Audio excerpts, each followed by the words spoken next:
సమాజం అని మమ్మల్ని ఏడిపిస్తున్నాడు, మమ్మల్ని తలెత్తుకోలేకపోతున్నాం. మన అభిమానులు అందరూ మాట్లాడుతూ ఉంటే ఒక్కసారి మీకోసం దృష్టి సారించాం. ఎందుకంటే నాకు సినిమాలు ఒకే నా బతుకు తెరువు, నా జీవనాధారం. రాజకీయం నా బాధ్యత, నా దేశభక్తిని చూపించుకోవడానికి, నా సామాజిక బాధ్యతను నిర్వర్తించడానికి నేను ఎంచుకున్న బాధ్యత ఇది. సో మీకోసం ఇలా చేయబట్టే నేను దాదాపు ఈ రోజున పల్లె పండుగ ఈ 2.0 సందర్భంగా మనం దాదాపు 6,000 కోట్ల రూపాయలతోటి పనులు మొదలు 6,787 కోట్ల రూపాయలతోటి 13,326 గ్రామ పంచాయతీల్లో 53,382 పనులని మనం ప్రారంభించబోతున్నాం. దీనికి మీరు 5 సంవత్సరాల క్రితం గత ప్రభుత్వ పాలన చూశారు. ఈ 5 సంవత్సరాల కాలంలో మీరు ఒకసారి జ్ఞాపకం తెచ్చుకుంటే మీకు ఏం గుర్తొస్తే చెప్పండి. వాళ్ళు చేసి గుంతలున్న రోడ్లలో చేపలు పట్టడాలు, రోడ్లు వేయకపోవడాలు, కాలువలు మరమ్మతులు చేయకపోవడాలు, ఏదన్నా అడిగితే కేసులు పెడతారు.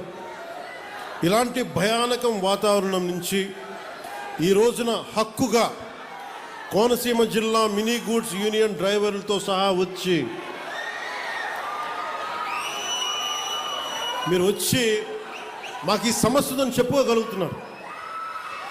నేను దానికి స్పందించగలుగుతున్నా. కానీ ఇదే మీరు గత ప్రభుత్వంలో కానీ ఒక్క ఎమ్మెల్యే దగ్గర కూడా మీరు చేయగలిగేవాళ్ళ.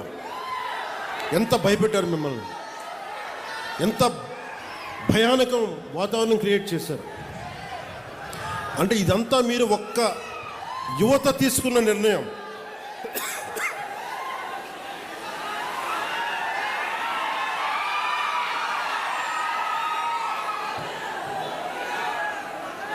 మీరు ఒక సరైన నిర్ణయం తీసుకొని ఒక సరైన కూటమి ప్రభుత్వాన్ని మీరు నారా చంద్రబాబు నాయుడు గారి నాయకత్వంలో, గౌరవ ప్రధానమంత్రి గారి నాయకత్వంలో కూటమి ప్రభుత్వాన్ని మీరు ఎంచుకోగానే ఇన్ని వేల కోట్లు మనం ఈ రోజున ఖర్చు పెట్టగలుగుతున్నాం.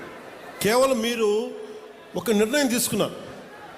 మేము ఈ ప్రభుత్వం కాదు కొత్త ప్రభుత్వాన్ని చూస్తాం. ఈరోజు నేను మిమ్మల్ని ఒకటే కోరుకుంటా ఉన్నాను. ఇందాక కొబ్బరి చెట్లు చూసి వచ్చాను, దెబ్బలు తిన్నాయి. అక్కడ శంకరగుప్తం మండలంలో శంకరగుప్తం డ్రైన్లో బాగా ఇబ్బంది అయిపోయింది. అక్కడ కొబ్బరి చెట్లన్నీ మొత్తం మొదలు పోతూ ఉన్నాయి. వెళ్ళి చూసి వచ్చాను. చూసొస్తే డ్రైన్ లేవు, డ్రైన్లు పూడికలు తీయలేదు. మీరు ఎవరన్నా మాట్లాడగలిగారా అంటే మాట్లాడడం, కానీ వినే నాయకులు లేరు ప్రభుత్వం, గత ప్రభుత్వంలో. ఈ రోజున నన్ను కానీ గౌరవ ముఖ్యమంత్రి చంద్రబాబు నాయుడు గారిని కానీ మీరు ఏమన్నా కానీ ఇది మేము ప్రజాస్వామ్యాన్ని నమ్ముతాం. మీకోసం ఒక మాట విని మీరు ఒక చిన్న పిటిషన్ ఇస్తే మేము తీసుకొని మేము దాన్ని సరిదిద్దడానికి ప్రయత్నం చేస్తూ ఉన్నాం. కానీ మనం ఏం వారసత్వంగా వచ్చినాయి మనకి అంటే అప్పులు, వాళ్ళు చేసిన దోపిడీ, ఏ విధి విధానాలు లేకుండా అనేక సమస్యలు వారసత్వంగా ఇచ్చేశారు. నేను ఇక్కడ మనకు కనిపిస్తున్న కోనసీమ కొబ్బరి సీమ ఇది. ఒక కొబ్బరి చెట్టు మనకి ఫలం ఇవ్వాలి అంటే కనీసం 8 నుంచి 10 సంవత్సరాలు పడుతుంది. పూర్తి స్థాయిలో దాని ఫలితం చూడాలంటే కనీసం 15 సంవత్సరాలు పడుతుంది. నేను ఈ రోజున మిమ్మల్ని అడిగేది ఎలక్షన్ ముందు అడగట్లేదు, ఇప్పుడే అడుగుతున్నాను. వచ్చే 15 సంవత్సరాలు ఈ కూటమి ప్రభుత్వానికి మీరు అండగా ఉండాలి. ఒక కొబ్బరి చెట్టుకి మీరు ఎంత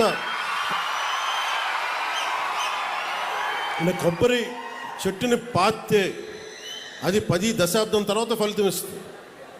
అలాగే మీరు పెట్టుకున్న నమ్మకం అన్ని సమస్యని రాత్రికి రాత్రి చేయటం కుదరదు.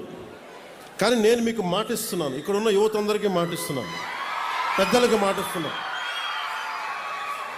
నేను చాలా ప్రైమ్ ఏజ్లో వచ్చాను. నేను పాలిటిక్స్కి ఎర్లీ 30sలో వచ్చాను. నేను దేనికి వచ్చానంటే నేను ఎంతసేపు మనం జై హిందులు కొడతాం, మహాత్మా గాంధీ గారికి దండలేస్తాం, నేతాజీ సుభాష్ చంద్రబోస్ గారికి సల్యూట్లు కొడతాం,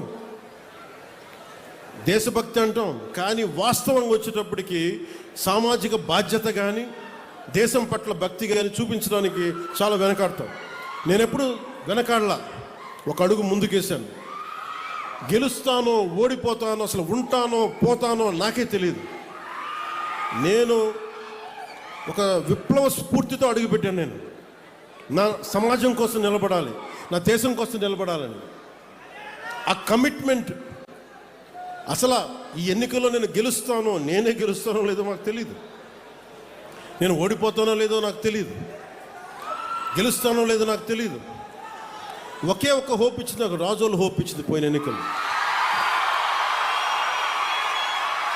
ఈరోజు కూటమి ప్రభుత్వం చూస్తున్న 151 శాసనసభ్యులు కానీ 21 పార్లమెంట్ సభ్యులు కానీ వీటికి మూలం, వీటికి మూలాధారం, వీటికి అంకురార్పణ రాజోల్లో పడింది 2019. ఒక చిన్న దీపం మిగతా దీపాలను ఎలా వెలిగిస్తుందో, ఒక కొవ్వొత్తిని వెలిగించి ఎలాగ మిగతా 5 కొవ్వొత్తులు మనం ఎలా వెలిగించాము, 5 దీపాలు మనం ఎలా వెలిగించాము ఒత్తుల్ని, అలాగా నాకు 2019లో మీరు వెలిగించినది చిన్నపాటి ఆశ, మినుకు మినుకు అంటే విజయం.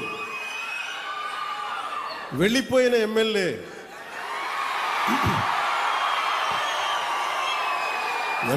వెళ్ళిపోయినా ప్రజలు వెళ్ళా, నా అన్నదమ్ములు వెళ్ళా, నా ఆడపడుచులు వెళ్ళా, మా అక్క చెల్లెలు వెళ్ళా, మమ్మల్ని నిరంతరం చిరంజీవిగా ఉండని ఆశీర్వదించే పెద్దలు వదలనా.